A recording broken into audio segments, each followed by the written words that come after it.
سندھ میں طلبہ کے پیٹ کے کیڑوں کے خاتمے کی مہم کا چوتھا مرحلہ 27 اکتوبر سے شروع ہوگا۔ مہم کے دوران اسکول جانے والے 2 سے 14 سال کے بچوں کو مفت ادویات دی جائیں گی۔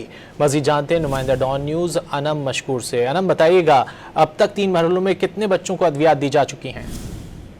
جی بالکل، کراچی ڈویژن کی بات کریں تو 3 مرحلوں میں تقریباً 1 کروڑ 16 لاکھ سے زائد بچے اس مہم سے مستفید ہو چکے ہیں، اور اب اس مہم کا کہا جا رہا ہے کہ چوتھا مرحلہ ہے جو کہ شروع ہونے کو تیار ہے، جس میں سندھ کے طلبہ کو پیٹ کے کیڑوں کے علاج کی ادویات فراہم کی جائیں گی۔ اس میں کہا یہ جا رہا ہے کہ 2 سے 14 سال کے بچوں کو، اسکول جانے والے بچوں کو مفت ادویات دی جائیں گی، جس میں 15 سے 18 سال کے بچوں کو بھی اس بار مہم میں شامل کیا گیا ہے۔ محکمہ صحت سندھ کی جانب سے مہم کے مکمل انتظامات بھی کر لیے ہیں۔ نجی اسکولوں کی انتظامیہ کو بھی نوٹسز جاری کر دیے گئے ہیں تاکہ ان کو اسے ٹائم لائن میں لایا جائے کہ کس وقت وہاں پہ ویکسین دی جائے گی۔ اگر ہم بات کریں تو کہا یہی جا رہا ہے کہ پیرنٹس کی جو اپروول ہوگی وہ بہت ضروری ہے اس ویکسین کے لیے، اس کے بعد یہ بچوں کو ویکسین دی جائے گی۔ تاہم اس بار جو مہم جو جاری ہے، شروع ہونے والی ہے، اس میں 2 سے 14 سال کے بچے ہیں، جبکہ 15 سے 18 سال کے بچوں کو بھی شامل کیا گیا ہے۔ جی انم، بہت شکریہ ان تفصیلات کے لیے۔